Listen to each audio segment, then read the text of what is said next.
Hi, I'm Leslie Palma, Communications Director for Priests for Life, here with your ProLife News Break for Friday, January 16th. Things got heated Wednesday at a Senate Health Committee hearing on the safety of the abortion drug mifepristone. The hearing was convened by Louisiana Senator Bill Cassidy, a physician, who said that at the very least, the FDA should abolish telehealth visits and should end the distribution of the pills through the mail, both of which became available during the Biden administration.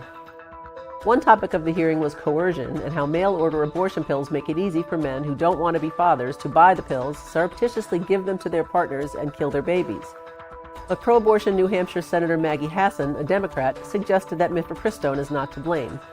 Coercion of abortion is a long-standing part of human history, Hassan said. Florida's freshman senator, Republican Ashley Moody, pushed back, quoting Hassan and saying, "Tolerating this new trend in crime and murder is unacceptable." Moody also asked Planned Parenthood abortionist Nisha Verma, one of the witnesses at the hearing, if men can get pregnant.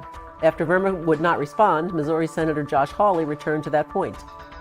"You said a moment ago that science and evidence should control, not politics. So let's just test that proposition," Hawley said. "Can men get pregnant?" He went on to ask the question a total of 11 times, and not once did this physician answer it.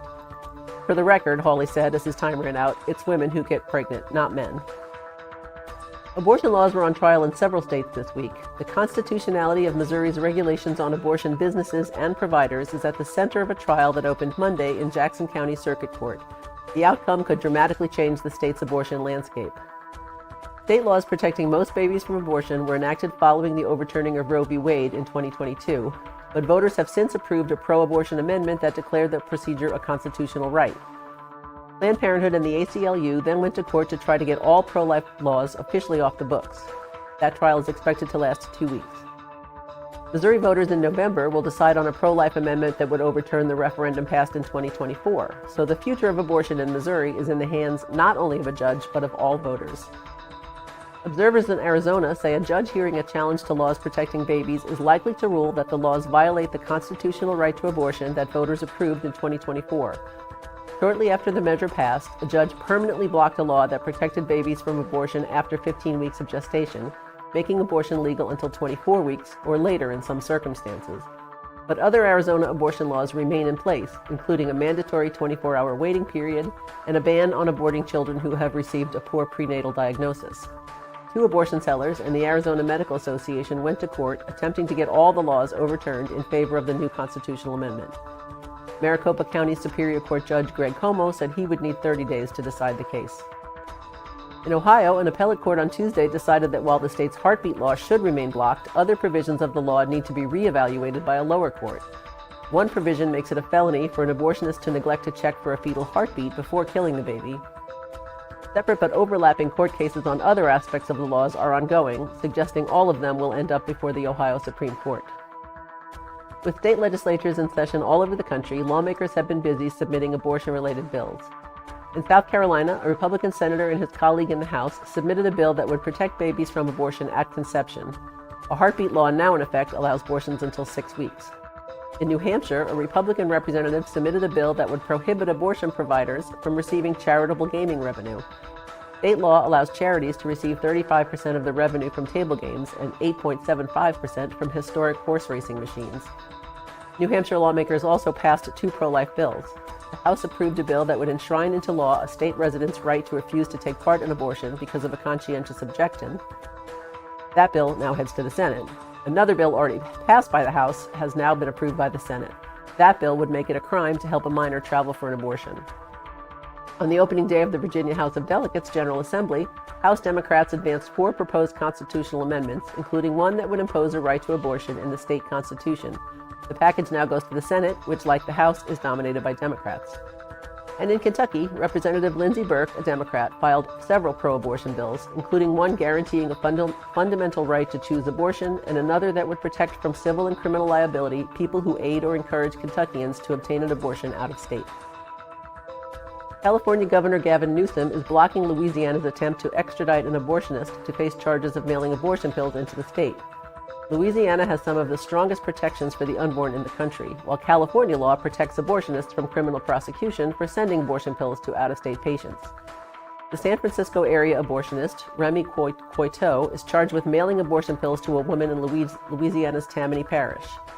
In a court filing in Louisiana, the woman said her boyfriend used her email address to order the pills online. She said she did not want to end her pregnancy, but felt coerced. The trauma of my chemical abortion still haunts me, she said, according to the Associated Press. This is the second case involving mail-order abortion pills in Louisiana. The state indicted a New York abortionist last year, but she was protected by Governor Kathy Hochul. And finally, the Russian Orthodox Church launched a nationwide prayer service last weekend to change the minds of women planning to abort their children. Russia legalized abortion in 1920, the first nation to do so. It was banned from 1936 to 1955, and now is available through the first trimester. Like the U.S. and many European nations, Russia's fertility rate is in decline, leading President Vladimir Putin to launch a variety of initiatives to encourage people to have more children, from free school meals for large families to awarding Soviet-style hero mother medals to women with 10 or more children. That's some of what's making news this week. Thank you so much for tuning in. I hope you have a blessed weekend and that you will remember always that life is the only choice. Hey everybody, it's Dr. Gina from American Sunrise Show on Real America's Voice. And I just wanted to take a moment to thank Father Pavone and his entire team for everything they do there for life all the time. Some of you know that I went all the way through Catholic schools. I always say I know enough about Catholicism to be dangerous, but it's true. But I'm not Catholic, and I think that's really important because I know what it takes to be a strong Catholic for life because I know the mechanics of it, but I also appreciate so much that somebody from the Catholic faith is carrying the torch in the ways that I think it should be carried. You know, I've said many times, I've interviewed Father Pavone countless times, I've known him for decades, and I've said many times that he is one of the most courageous Catholics I've ever known. And I think that's so important as we go into an age where the battle we wage is not against flesh and blood. He is one of the greatest warriors in the movement, and the things that he and his team have done for life, I think, is so important. So I hope that you not only pay attention to his show, but that you support Priests for Life and that you support Father Pavone personally, because he is a humble man who doesn't tell you about all the battles, but trust me, he could always use your support and your love, and perhaps even most importantly, your sincere prayer. And so thank you for all you do to support Father Pavone and Priests for Life, and please continue in the next generation. The time is now, and we need it more than ever. God bless you and keep you. Go boldly now and live the truth. Changing our world is not a matter of wishful thinking. We have to participate in the process of making good laws and stopping bad ones. Your voice is needed. At stopabortionnow.org, you can sign up for email alerts that will call you to action when your lawmakers need to be urged to protect the unborn. These alerts make it easy. You will have the number to call and the message to convey. Progress cannot happen without you. Sign up for the action alerts today at stopabortionnow.org, sponsored by ProLife Vote. Follow him, Father Frank Pavone, Fr. Frank Pavone. He is the National Director of Priests for Life. Please go to priestsforlife.org. Frank Pavone.